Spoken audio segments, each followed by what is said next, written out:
अस्सलाम वालेकुम। आप सभी देखने वालों को बहुत बहुत सलाम। आप देख रहे हैं मेरा यूट्यूब चैनल शहजाद व्लॉग्स। हमेशा हम अच्छी बात करते हैं, काउंसलिंग के हवाले से बात करते हैं। आज मैं बहुत खुशकिस्मती का इजहार करूँगा कि हमारे इस शो पे तशरीफ़ लेके आई हैं हमारी बहुत अच्छी guest.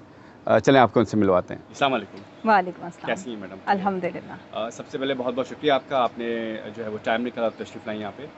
My pleasure. Thank you so much. Viewers, हम आपको बताते चलें कि हम आपकी मुलाकात करवा रहे हैं मोहतरमा नजमा आदम साहिबा से, जो कि एक ऑक्यूपेशनल थेरेपिस्ट है। अब आगा खान यूनिवर्सिटी, आगा खान हॉस्पिटल सन 2000 से आप अपनी खदमात अंजाम दे रही हैं। जी 2000 में मैंने फ़िज़िकल थेरेपी डिपार्टमेंट में ऑक्यूपेशनल थेरेपी की सर्विसेज का आगाज़ किया जी था। बिल्कुल, ऐसे ही। तो मैडम बताएं कि ऑक्यूपेशनल थेरेपी के हवाले से बताएं कि ये क्या चीज़ है और क्या इसकी अंडरस्टैंडिंग्स हैं, जनरल पब्लिक इस हवाले से क्या अवेयरनेस देना चाहेंगे आप? जी, ऑक्यूपेशनल थेरेपी का जो वर्ड है ऑक्यूपेशन से निकला है, जिसका मतलब है एक्टिविटीज़। ऐसी एक्टिविटीज़ जो पर्पसफुल हो, प्रोडक्टिव हो और मीनिंगफुल हो। तो ये एक थेरेपी है।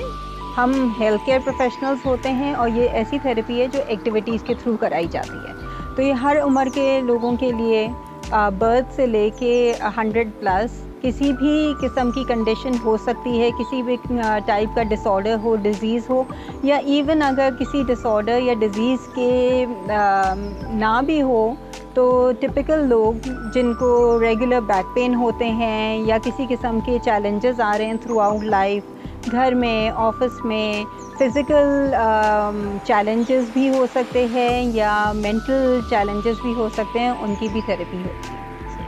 अच्छा, ऑटिज़म का जो वर्ड है इसी से रिलेटेड है, इसका क्या मतलब है?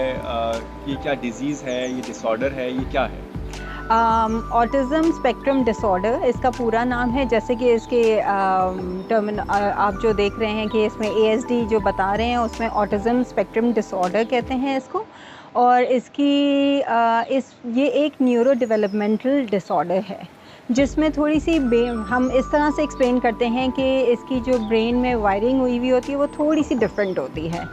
तो बच्चों को जिनको ऑटिज़म होता है, उनकी कम्युनिकेशन स्किल्स थोड़ी सी लैग करती है।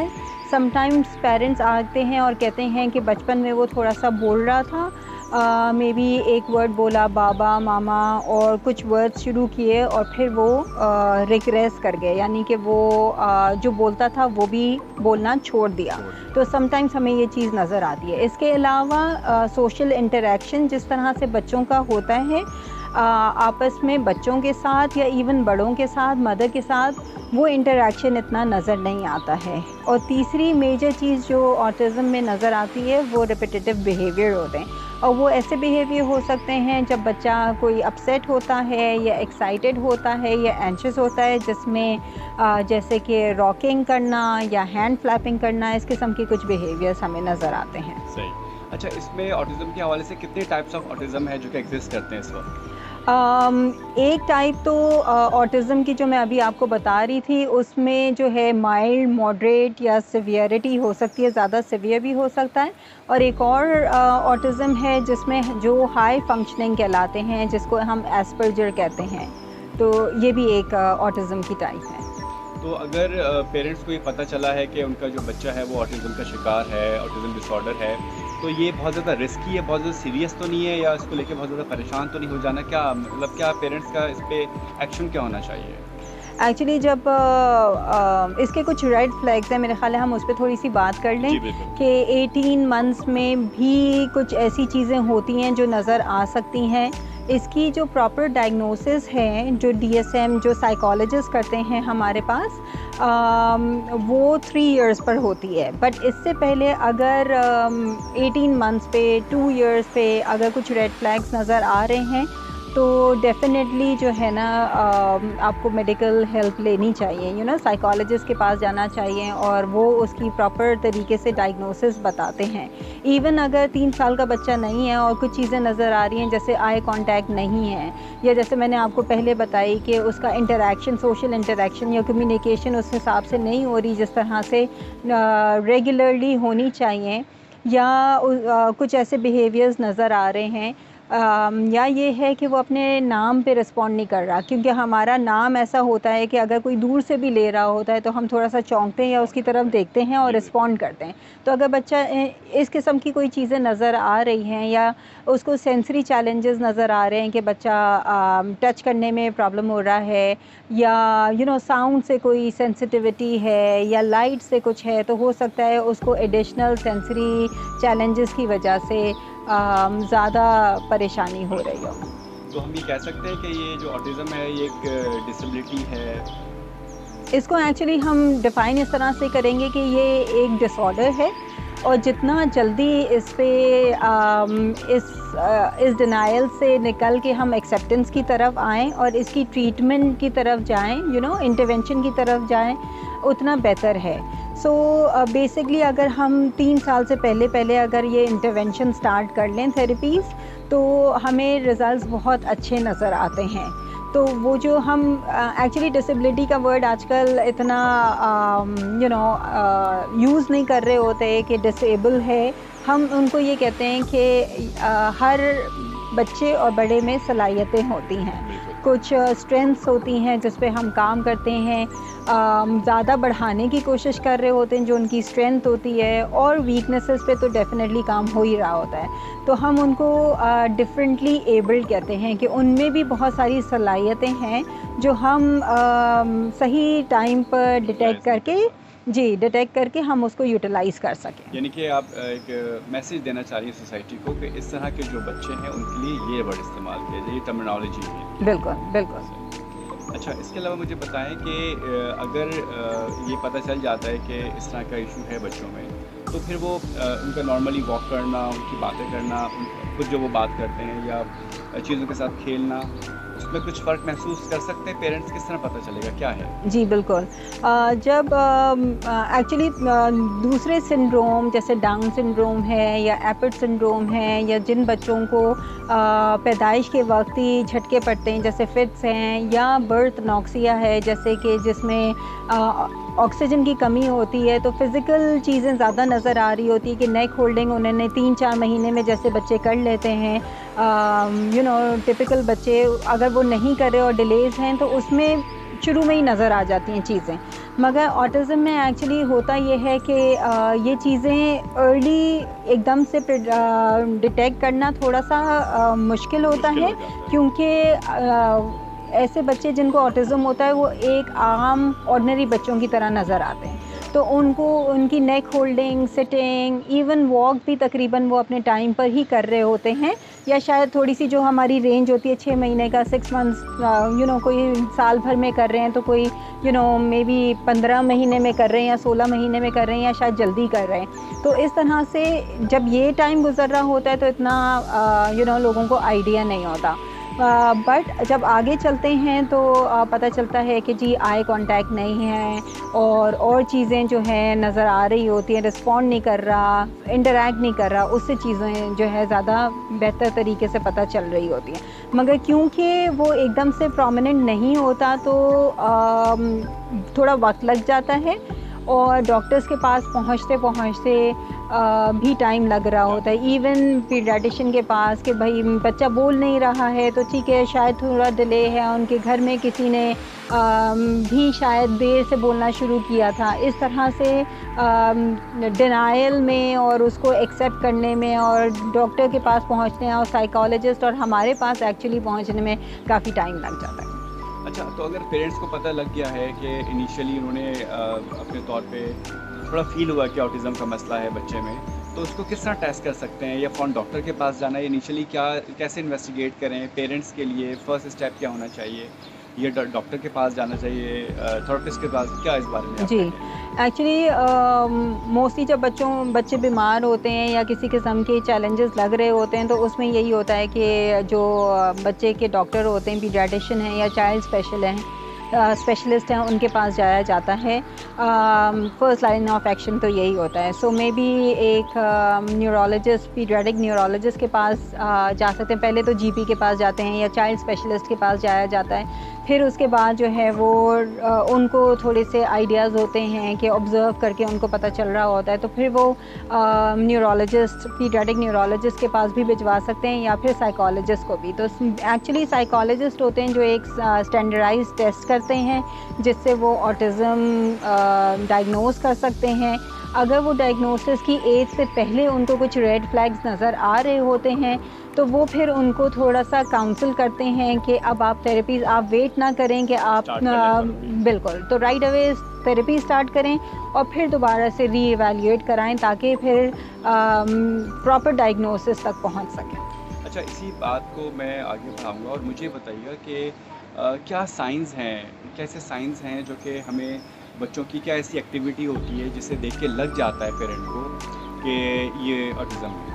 जी, जैसे मैंने आपको थोड़े टाइम पहले अभी मैं आपको बता रही थी कि बच्चा अगर अपने नाम पे रिस्पॉन्ड ना कर रहा हो, आई कांटेक्ट मेंटेन ना कर रहा हो, या दूसरे बच्चों के साथ खेल नहीं रहा, या उसका सोशल इंटरेक्शन इतना अच्छा नहीं नज़र आ रहा जितना कि दूसरे बच्चे उस एज ग्रुप के कर रहे होते हैं, या मदर से बॉन्डिंग उस तरह की नहीं है, या कम्युनिकेशन नहीं कर पा रहा जैसे कि दूसरे उस एज के बच्चे कर रहे हैं। तो ये सारी चीज़ें, या रिपीटेटिव बिहेवियर्स इस तरह के हैं कि वो रॉक कर रहा है, या इसमें एक्चुअली सेंसरी चैलेंजेस भी हो सकते हैं बच्चे के साथ कि बार बार वो कानों को हाथ लगा रहा है क्योंकि शायद उसको जो आम रूटीन में लोग साउंड को बर्दाश्त कर सकते हैं और उस पर भी काम कर सकते हैं, वो शायद उनको छोटी सी आवाज़ भी बॉदर कर रही हो, या किसी लाइट से या टच करने में या ज़्यादा टच कर रहे हो, या किसी चीज़ को टच करने में दिक्कत हो रही हो। तो इस किस्म की चीज़ें नज़र आ सकती हैं एडिशनल। तो अच्छा, अगर ये प्रॉब्लम है किसी बच्चे को, पेरेंट भी ऑब्वियसली इस चीज़ को से गुजर रहे होते हैं, सफ़र कर रहे होते हैं, तो वो बच्चा या पेरेंट, ख़ास तौर पे वो बच्चा किस तरह अपने आप को नॉर्मल लेके चल सकता है, या मैं ये कहना चाहूँगा कि पेरेंट का यहाँ पे किस हद तक रोल होता है, ख़ास तौर पे माँ का, और ना सिर्फ माँ का बल्कि बाप का भी, इस हवाले से आप क्या कहेंगे? बिल्कुल, अच्छा वो आपने खुद ही करेक्ट कर दिया क्योंकि इससे अक्सर हमारे कल्चर में सिर्फ माँ ही हर चीज़ के लिए रिस्पॉन्सिबल होती है, और थैंक यू कि आपने राइट टाइम पे कर दिया अपनी करेक्शन खुद ही।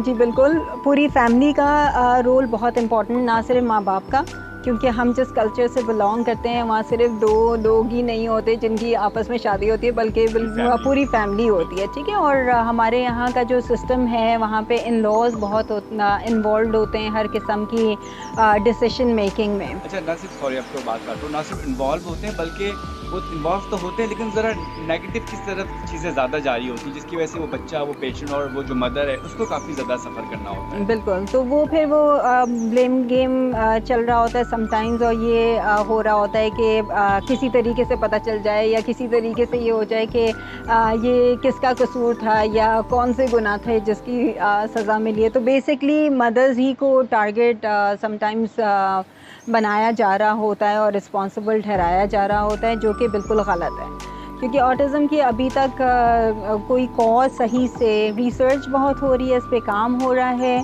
मगर सच हम ये नहीं कह सकते कि मदर के कुछ करने की वजह से हो रहा है या उन्होंने ध्यान नहीं रखा या प्रेगनेंसी में या इस तरह से।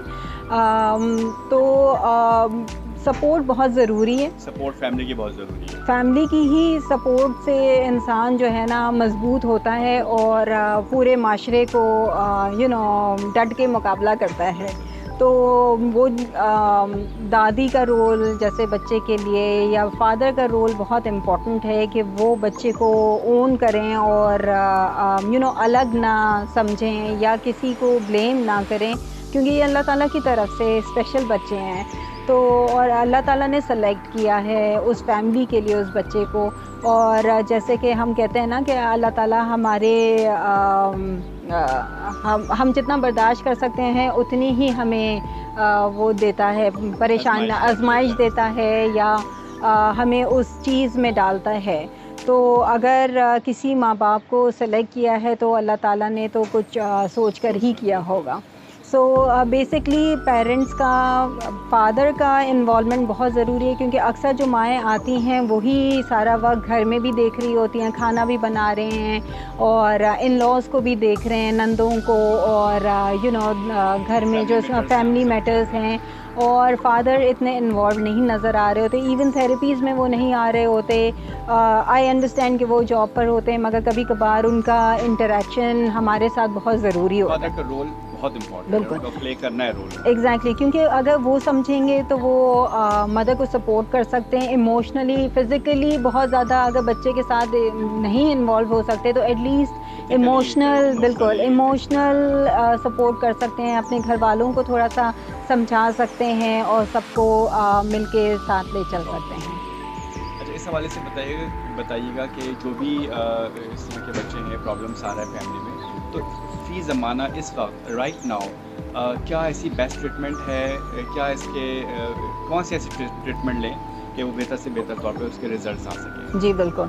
सो बेसिकली जो एविडेंस बेस्ड प्रैक्टिस है, उसी की तरफ जो है वो पेरेंट्स को जाना चाहिए। बहुत सारी ऐसी चीज़ें चल रही हैं जिसका अभी जिस पर इतना काम नहीं हुआ, जिस पे इतनी रिसर्च नहीं हुई है, मगर बात ये होती है कि समटाइम्स लोग, हम सभी कभी कभार इतने डेस्परेट होते हैं कि ऐसी चीज़ें करने लग जाते हैं जिसका कोई इतना रिज़ल्ट हमें नहीं पता होता, या रिसर्च नहीं होती। तो मैं पेरेंट्स को ज़रूर गाइड करूँगी कि ऐसी चीज़ें जो 100 साल से चल रही है, जैसे ऑक्यूपेशनल थेरेपी है, यहाँ तो बहुत नई है फील्ड हमारे पाकिस्तान में, मगर 100 साल से ज़्यादा हो गए हैं जो दुनिया भर में चल रही है। तो जो थेरेपीज़ हैं, जो एविडेंस बेस्ड प्रैक्टिस है, उसमें ऑक्यूपेशनल थेरेपी है, स्पीच थेरेपी है, फ़िज़िकल थेरेपी की अगर बच्चे को नीड है तो फ़िज़िकल थेरेपी भी ज़रूर करवा सकते हैं। इसके अलावा बिहेवियर थेरेपी है, प्ले थेरेपी है, और काउंसलिंग पेरेंट्स की, मदर की, फैमिली की, ताकि वो जो है इस बात को समझ सकें और एक दूसरे को सपोर्ट कर सकें। अच्छा, ये बताएं कि अगर हमें पता चला है कि बच्चा 3 साल का हो गया है, उसके बाद पता चला या अवेयरनेस आई, तो फिर किस तरह उसको, मतलब कोई एज का कोई रिस्ट्रिक्शन है इसमें कि इलाज कर सकते हैं 3 साल के बाद या आगे एज में जाके? अच्छा, इसमें ये है कि जितना जल्दी पता चलता है उतना जल्दी आप अपनी थेरेपी स्टार्ट करा सकते हैं बच्चे की। तो जो अर्ली इंटरवेंशन की टर्म है वो basically bye book before 3 years आप स्टार्ट करा दें, ठीक है।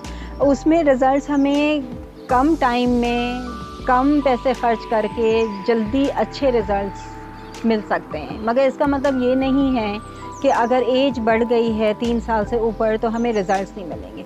डेफ़िनेटली रिज़ल्ट्स मिलेंगे, मगर फिर वो शायद इतने ज़्यादा जितने कि हमने पहले काम शुरू किया होता, जितना प्रोग्रेस जल्दी नज़र आ रही होती, शायद इतना ज़्यादा जल्दी ना नज़र आए, या हो सकता है नज़र आए भी, क्योंकि पेरेंट्स की, मदर की इन्वॉल्वमेंट, क्योंकि हम जो थेरेपीज़ कराते हैं वो पेरेंट्स को ज़रूर गाइड करते हैं कि वो सामने देखें, हमसे पूछें। जो हम समटाइम्स करवा के भी उनको बिठा के कहते हैं कि आप अपने बच्चे के साथ काम करें हमारे सामने, ताकि हम आपको गाइड कर सकें, और घर में जाके ज़रूर करें, क्योंकि घर में अगर मदर्स सारा वक्त, जाहिर सी बात है, काम बहुत होते हैं करने के लिए, मगर अगर उनको सपोर्ट नहीं है फैमिली का, और सारा वक्त उनको अगर किचन में काम करना है या और बच्चों के साथ काम करना है, तो ये सारी चीज़ें भी रह जाएंगी।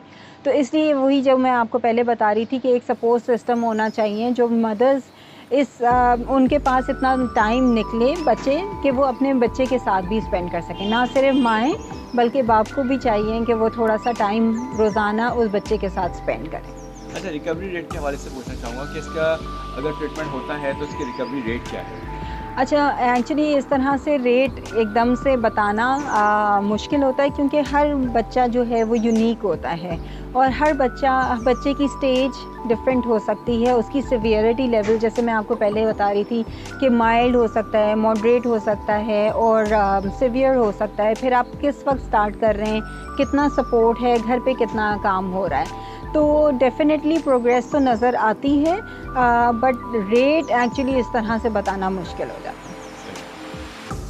बहुत सारी आपने मालूमात दी इस हवाले से, और ऑब्वियसली जो हमारे देखने वाले हैं, सुनने वाले हैं, उनको काफ़ी ज़्यादा अवेयरनेस हुई होगी इस हवाले से।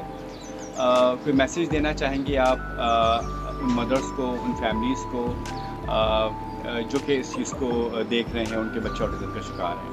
जी। सो बेसिकली मैसेज यही है कि सब लोगों को मिलकर बच्चे पे काम करना ज़रूरी है। और डिनायल है, एंगर है, फ्रस्ट्रेशन है, बार्गेनिंग है, ग्रीफ है, और फिर उसके बाद एक्सेप्टेंस शुरू होती है। ये भी एक अल्लाह ताला की तरफ से एक निज़ाम है जिससे जिन स्टेजेस से गुज़र के जो है ना इंसान किसी भी किसी शॉक की स्टेट में होता है या अचानक से कोई चीज़ पता चलती है, तो वो ये सारी स्टेजेस से गुज़रता है। मगर जितनी जल्दी ये स्टेजेस से निकल के एक्सेप्टेंस की तरफ आएंगे, उतना जल्दी और बेहतर काम शुरू हो सकता है। इसके अलावा सोसाइटी का बहुत इम्पॉर्टेंट रोल है, क्योंकि जब हम पेरेंट्स को गाइड करते हैं कि आप बच्चों को छुपाएं ना, या क्योंकि ज़ाहिर सी बात है जब आम सोसाइटी में लोग देखेंगे ही नहीं तो उनको अंदाज़ा ही नहीं होगा कि ये एक्चुअली क्या है। समटाइम्स ये हो सकता है कि वो उनको ना समझ होने की वजह से शायद वो क्यूरियस हो रहे हैं कि ये क्या मतलब क्यों मुख्तलिफ नज़र आ रहे हैं। तो जब तक आप बाहर नहीं लेके जाएंगे, जब तक अवेयरनेस नहीं आएगी, और इस डर से कि सोसाइटी में लोग क्या कहेंगे या मजाक उड़ाएंगे या कुछ कहेंगे, तो इसमें दोनों तरफ से ये है कि आप जब बाहर लेके जाएंगे तो लोगों को चीज़ें और लोग नज़र आएंगे और उसको एक्सेप्ट करना शुरू करेंगे।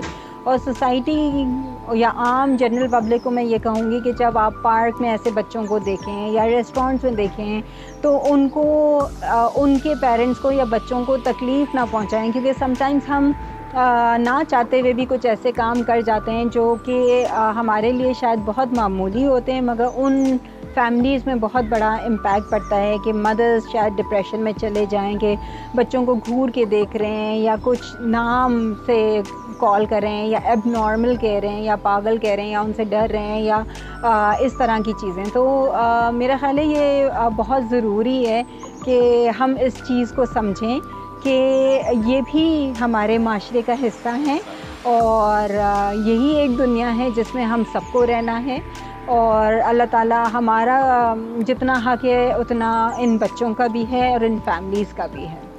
बहुत बहुत शुक्रिया नजमा साहबा, आपका आपने बहुत टाइम निकाला और बहुत ज़्यादा अवेयरनेस इस हवाले से। और वैसे तो मेरे पास अल्फाज नहीं कि किस तरह आपका शुक्रिया अदा करूँ, लेकिन रिक्वेस्ट करना चाहूँगा कि अगली किसी प्रोग्राम में हम ज़रूर इस चीज़ को डिस्कस फर्दर करेंगे और डिटेल में इस चीज़ को लेकर चलेंगे इंशाअल्लाह। और आपका भी बहुत बहुत शुक्रिया। और फिर किसी प्रोग्राम में हम दोबारा मिलेंगे एक नए गेस्ट के साथ। और ख़ास तौर पे मैं बहुत बहुत शुक्रिया अदा करना चाहूँगा हमारे मोहसिन, और मेरे उस्ताद भी हैं, बल्कि हमारे उस्ताद हैं डॉक्टर शकील साहब। उनका बहुत बहुत शुक्रिया, जिन्होंने हमें बहुत गाइडेंस दी और हमें जो है वो काफ़ी सपोर्ट किया। बहुत बहुत शुक्रिया। और अगले किसी प्रोग्राम में फिर दोबारा मिलते हैं, जब तक के लिए अल्लाह हाफ़िज़। अल्लाह हाफ़िज़।